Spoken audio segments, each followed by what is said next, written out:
우리가 이 세상을 살아가면서 시험이나 또는 시련이 없는 그런 삶을 사는 사람은 없을 것입니다. 그런데 오늘 성경 말씀을 보니까 예수님을 믿는 하나님의 백성들에게 있어서는 이 시험과 시련이라고 하는 인생의 풍랑이 불행이 아니다, 이렇게 말씀을 하고 있습니다. 그리고 그것이 우리를 온전케 하기 위해서 필요한 것이다, 또 이렇게 말씀을 하고 있습니다. 참 놀라운 말씀인데요, 왜 그런지를 한번 말씀을 우리가 성경을 전체를 생각해 보면서 이 말씀의 뜻을 생각해 보겠습니다. 우리 예수 그리스도를 믿는 사람들은 하나님의 특별한 소유라, 이렇게 말씀합니다. 예수님이 오시기 전에 구약시대 하나님께서는 아주 오래오래 전에 아브라함이라고 하는 사람을 불러서 그 사람으로부터 한 민족이 형성되도록 그 후손을 축복해 주셨습니다. 이들이 바로 이스라엘이며, 하나님은 이스라엘을 하나님 자신의 특별한 나라로 삼아 주셨어요. 그래서 우리 출애굽기 19장 5절에서 6절에 보면 하나님께서 이스라엘 백성들을 애굽에서 구원한 후에 세계가 다 내게 속해 있지만은 너희가 나와의 이 약속을, 언약을 잘 지키면은 모든 민족 중에 나의 특별한 소유가 되겠다 그랬어요. 그리고 너희가 내게 대하여 제사장 나라가 되고 또 거룩한 백성이 되겠다, 이렇게 말씀을 해주셨습니다. 그래서 이 아브라함의 후손인 이스라엘 민족은 이 세상 인류 가운데 하나님의 그 축복을 나누어주는 통로가 되고 하나님을 드러내는 그런 특별 사명을 가진 민족이요, 또 그들을 통해서 우리의 구세주이신 메시아 예수 그리스도가 이 세상에 오게 됨으로 그 축복의 통로 역할을 하게 된 것입니다.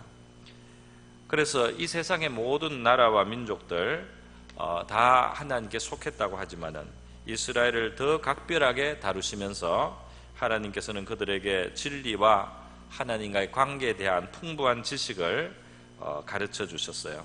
그리고 이 거룩하신 하나님을 온 세상에 나타내라는 사명을 주셨습니다. 이 아브라함의 손자 야곱의 대에 이르러서 야곱은 12아들을 낳게 되었습니다. 그래서 이 12아들이 각각 하나의 큰 또 가문을 이루어서 그 가문은 너무 크기 때문에 지파라고 불렀습니다. 그래서 야곱으로부터, 아브라함의 손자인 야곱으로부터 해서 12지파가 형성이 되기 시작했는데, 이 12지파가 합해서 이스라엘 민족을 이루고 이스라엘 역사가 전개가 되는데, 이것이 우리가 읽는 구약 성경의 대체로 전체적인 그 역사 이야기가 바로 이 12지파 이스라엘의 이야기인 것입니다. 그래서 이것을 보면은 우리는 이 속에서 하나님께서 이 자기의 특별 소유를 얼마나 사랑하여 주시고 또 돌보시고 또 교육해 주시는가 하는 것을 볼 수가 있습니다. 그런데 오늘 함께 읽으신 야고보서 1장 1절 말씀에 보면 이것이 성경인데 편지의 형태로 처음에 쓰였던 그런 성경입니다. 그래서 이 편지에 인사말이 있는데요, 하나님과 주 예수 그리스도의 종 야고보는 흩어져 있는 12지파에게 문안하노라, 이렇게 말씀을 하고 있어요. 이 12지파는 이스라엘의 12지파를 말하는 것입니다. 그런데 혈통상으로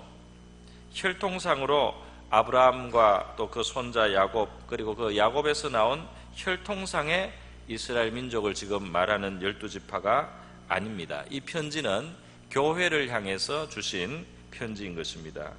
이 교회는 물론 이스라엘 사람도 있을 수 있죠.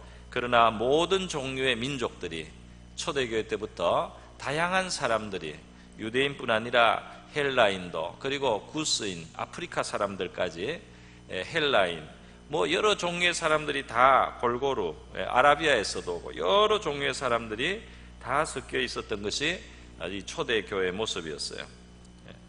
그래서 이 흩어져 있는 12지파라는 말은 이 세상 여러 민족 가운데 흩어져 살면서 예수 그리스도를 믿고 하나님을 아버지로 모신 바로 영적인 이스라엘 교회를 말하면서 흩어져 있는 12지파라, 이렇게 표현을 한 것입니다. 그래서 12지파라는 그 표현, 이스라엘의 그 표현을 빌려와서 우리가 이제 하나님의 특별 소유고 하나님의 특별한 관심과 사랑의 대상이다 말이죠.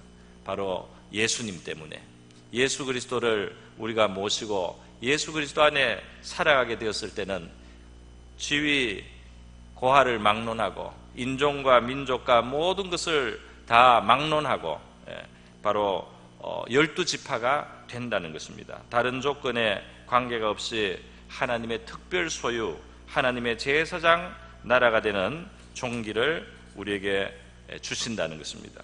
그래서 베드로전서 2장 9절에 너희는 택하신 족속이요 왕같은 제사장들이요 거룩한 나라요 그의 소유가 된 백성이니 이는 너희를 어두운 데서 불러내어 그의 기이한 빛에 들어가게 하시니에 아름다운 덕을 선포하게 하려 하심이라 그랬어요.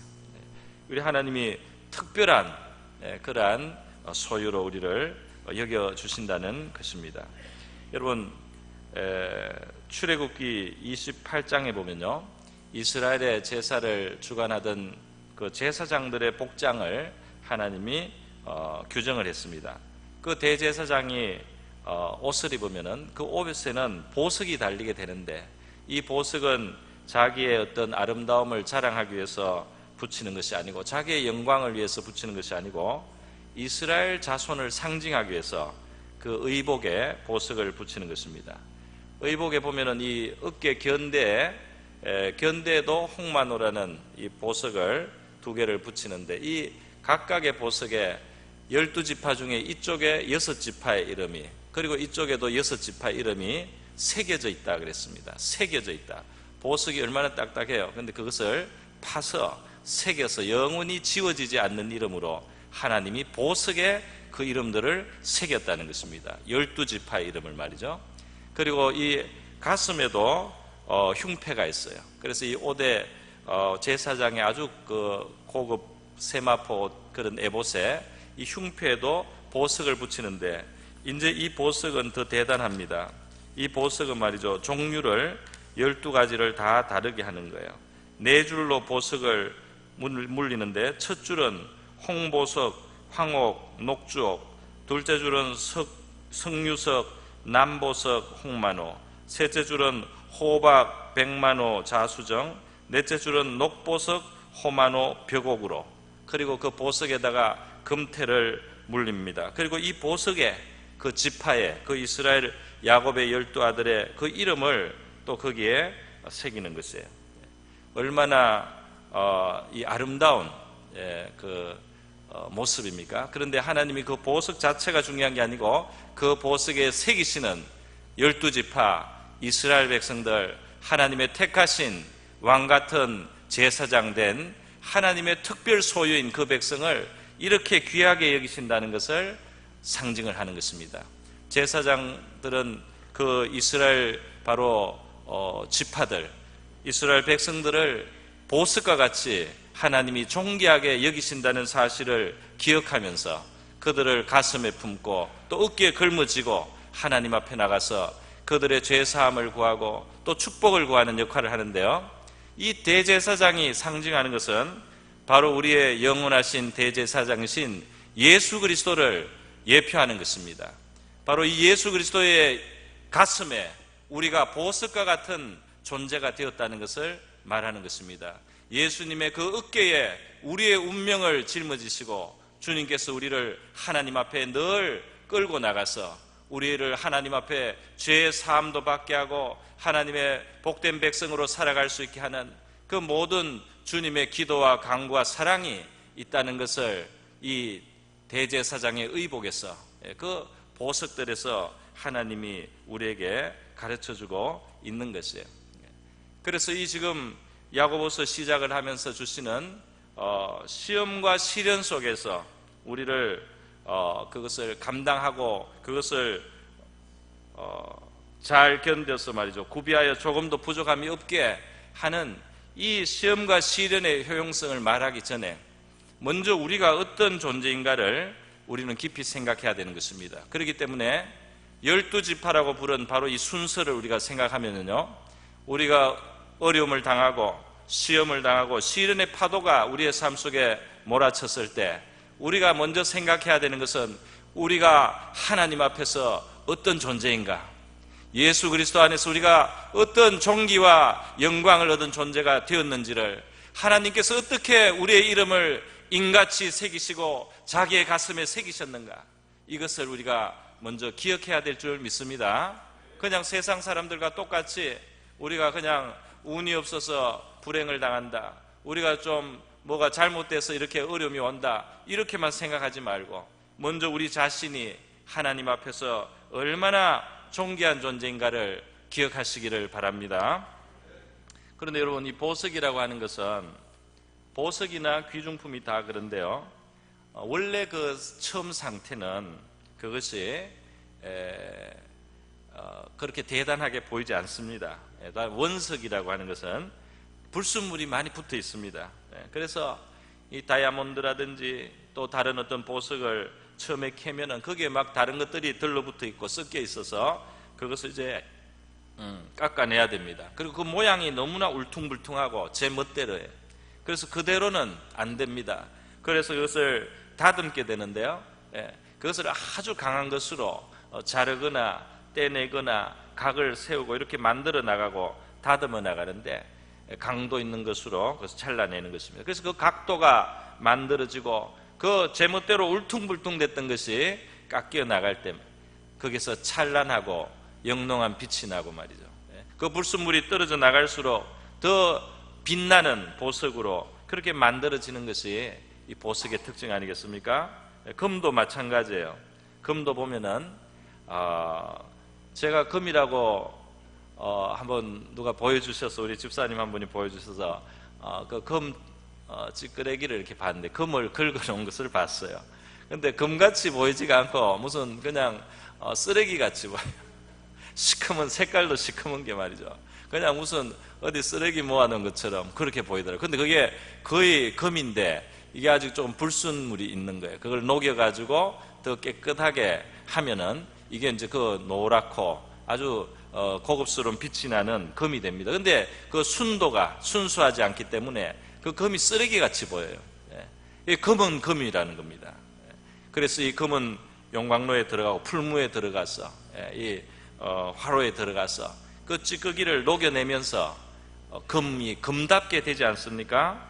바로 이 오늘 본문 말씀에서 보석과 같은 하나님의 백성들, 이스라엘, 영적인 이스라엘 12지파인 바로 우리에게 있어서 말이죠, 이 시험과 시련이 우리를 온전하게 만들어낸다, 우리의 찌꺼기를 제거하는 역사로 허락되는 것이다, 이렇게 말씀하고 있습니다. 우리가 이 사실을 기억해야 될 줄 믿습니다.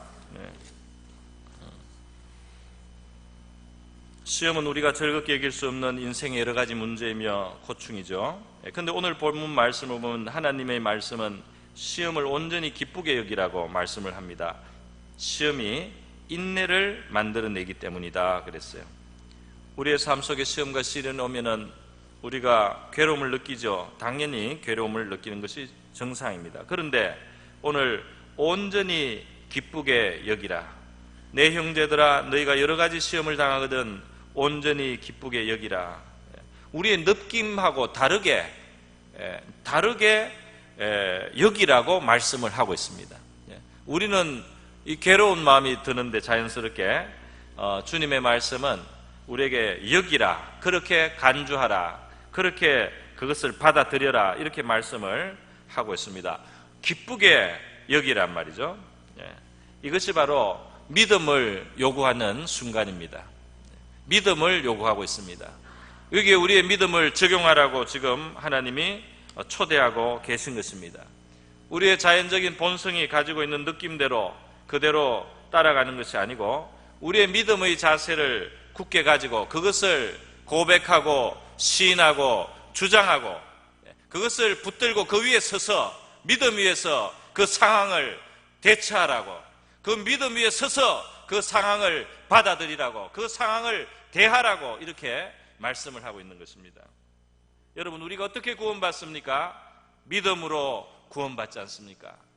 우리를 구원하는 하나님의 방법이 바로 믿음인 것입니다. 예수 그리스도가 하나님의 아들이신 것을 믿고 말이죠. 그가 우리를 위하여 이 세상에 오셔서 그의 십자가에 달려 죽으신 것은 우리의 죄를 감당하셔서 자기 몸에 다 받으신 것이다. 그것을 믿는 것입니다. 그가 사흘 만에 부활하셔서 지금 살아계시다는 것을 우리가 눈으로 보지 않아도 그것을 믿는 것입니다. 우리의 구원자가 살아계시다는 이 사실을 우리가 믿는 것입니다. 그 구원자가 부활하신 것처럼 영생이 우리 앞에 기다리고 있다는 사실을 우리가 믿는 것입니다. 이 믿음으로 우리는 이스라엘의 12지파 영적인 이스라엘, 하나님의 특별 소유와 제사장 나라가 되었습니다. 구원받는 것은 바로 믿음으로 되는 것인데, 구원받은 사람은 믿음으로 구원을 받을 뿐 아니라 그 이후에 살아가는 삶도 믿음으로 살아가라고 초대를 받고 있습니다. 우리가 실행해야 되고 실천해야 될 것이 있다면 그것은 바로 믿음을 사용하는 것입니다. 그래서 여러 가지 시험을 만났을 때, 그 시련을 당할 때 온전히 기쁘게 여기라. 기쁠 리가 없지만은 기쁘게 여기라. 괴롭지만은 기쁜 것으로 여기라고, 믿음으로 그렇게 여기라고 지금 말씀을 하고 있는 것입니다. 그래서 이 찬송생활의 권능이라는 책을 쓴 미국의 군목 목사님이 있었어요. 이분이 경험한 많은 간증이 있는데 그 간증은 하나 같습니다. 어려운 일이 당할 때 하나님 앞에 그 일에도 감사를 드리는 거예요. 어려운 일이 있는데 그 일을 감사를 하고 시작을 하는 거예요. 물론 하나님이 들어주시기도 하고 그것이 해결되기도 하지만은 먼저 감사로 그 일을 대하고 하나님을 찬송할 때 놀라운 하나님의 역사를 그분이 많이 경험했다는 겁니다. 그리고 이 가르침대로 한 많은 사람들에게도 같은 감정이 생기게 된다는 것입니다. 여러분, 우리가 왜 기쁘게 여겨야 되느냐? 너희의 믿음의 시련이 인내를 만들어내는 줄을 알미라. 그 인내가 결국 배양된단 말이에요. 이 시험과 시련을 견디는 속에 우리가 인내라고 하는 것이 우리의 신앙의 인격 속에 이루어집니다. 인내라는 것은 무엇입니까? 고난이나 어려운 일을 당할 때도 먼저 믿음을 버리지 않는 것입니다. 믿음을 버리지 않아요. 하나님을 믿고 섬기는 것을 포기하지 않습니다. 하나님이 주신 자리를 지킵니다. 하나님 앞에 계속해서 자기의 의무를 묵묵히 감당합니다. 하나님의 손길이 때가 되면 나를 도우셔서 나타나실 것을 믿고 묵묵히 믿음으로 가는 것입니다. 예를 들어서 어떤 사람은 병이 들어서 이전처럼 주님을 섬길 수가 없습니다. 그러나 그 마음이 그것으로 인해서 하나님 왜 이렇습니까? 하고 원망이나 불평을 하지 않고 하나님 앞에 여전히 감사를 드리고 여전히 찬송하기를 거치지 않으면 이 사람이 지금 믿음으로 잘 인내하고 있는 것이다, 이렇게 말할 수 있겠습니다. 여러분, 우리 이러한 인내를 가질 때 말이죠, 굉장히 중요한 일이 이루어진다는 것입니다. 이거는 그냥 믿음으로 하라 하고 끝이 아니고 그럴 때 굉장히 중요한 일이 이루어진다고 지금 하나님이 말씀을 하는 겁니다. 이 세상에 즐거운 일을 많이 누리고 축복을 받기만 하고 행복하고 그냥 좋은 시절만 가질 때는 이루어지지 않던 그 무엇이, 우리가 그냥 평안할 때는 얻을 수 없는 그 무엇이 우리의 성품 속에, 우리의 영혼 속에 이루어지는데, 그것은 무엇이냐면 바로 우리를 구원하러 오신, 그리고 지금도 살아계신 하나님의 아들, 그분을 우리가 닮게 된다는 것입니다. 우리를 구원하신 바로 그분을 우리가 닮게 된다는 거예요. 그래서 데살로니가후서 3장 5절에 보면은 어떤 표현이 있느냐 하면은 그리스도의 인내라는 표현이 있습니다. 하나님의 사랑, 그리스도의 인내에 들어가게 하시기를 원한다 그랬어요. 주께서 너희 마음을 인도하셨음 말이죠. 그러니까 하나님은 사랑이세요. 그런데 그리스도 하면은 이 그리스도는 바로 인내의 화신이라고 할 수 있습니다. 그리스도의 그 성품은, 그리스도라는 그 존재는, 우리 주님은 말이죠, 그 안에 인내, 물론 사랑이 많으시지만은 인내라고 할 수 있어요. 그의 성품은 인내라고 할 수 있습니다. 주님이 얼마나 많이 참으시느냐, 그것을 우리가 볼 수 있습니다. 그 사랑이 오래 견디는 것으로 나타납니다. 제자들을 향해서나, 불의한 그 상황을 향해서나, 그 고통의 시간 속에서 예수님이 인내하십니다. 그 많은 조롱을 견디십니다. 육체에 너무나 큰 고통을 당하시는데 견디십니다. 끝까지 십자가에서 내려오시지 않고 견디십니다. 그리고 거기에서 주님께서 자기를 못 박는 자들을 위해서까지 기도하셔서 그 인내가 완전히 이루어집니다. 여러분, 고려청자 같은 이런 도자기를 만들 때 말이죠, 그냥 빚어서만 만들어지는 것이 아니고 반드시 도가니에 들어가서 불에 그것이 구워져야 되는 것입니다. 이 온도가 1300도에서 1500도까지 뜨거운 불인데 그것을 한참 그 안에 있습니다. 그러면서 이 그릇들이 단단하게 되고 또 그 칠을 해서 바르면 빛이 나는, 광택이 나는 도자기로 그렇게 변해서 그 열을 받고 나서 나오는 겁니다. 이 시련과 인내를 통해서 저와 여러분의 영혼 속에 주님을 닮는 빛이 우리의 영혼 속에 생기게 될 줄로 믿습니다. 어떤 사람은 그런 비유를 합니다. 숯덩어리는 탄소가 재료이고요, 그리고 연필 그 심은 흑연인데 그것도 탄소입니다. 그리고 우리가 제일 비싸게 여기는 보석 다이아몬드, 그것도 탄소예요. 다 똑같은 기본 소재는 탄소라는 겁니다. 그런데 이 숯이나 흑연을 말이죠, 3000도 뜨거운 불에 넣고, 그 다음에 이 지금 우리가 갖는 이 기압, 이거는 1기압인데요 우리가 이 지구에서 공기에 의해서 받는 이 압력은 1기압인데 10만 기압을 3000도에서 넣으면은 이 흑연이나 숯이 10만 기압 3000도에서 다이아몬드가 됩니다. 할렐루야. 인조 다이아몬드는 그렇게 만드는 거예요. 천연 다이아몬드도 아마 비슷한 상황 속에서 만들어졌을 것이라고 봅니다. 똑같은 재료인데 그 압력을 통과하면서 그렇게 변화가 된다는 것입니다. 여러분, 왜 시련과 시험을 기쁘게 여기라고 합니까? 인내를 얻기 때문입니다. 인내가 그렇게 좋은 것인가? 지금 그렇다고 하나님이 말씀하고 있습니다. 여러분, 하나님은 만약에 우리가 더 유익한 것을 얻지 않는다면 어떤 것도 우리에게 허락하지 않으실 것입니다. 우리의 믿음과 신앙과 인격이 하나님께서는 부족함이 없게 되기를 원하십니다. 이것은 시험과 시련을 인내로 견디면서 이루어진다는 것입니다.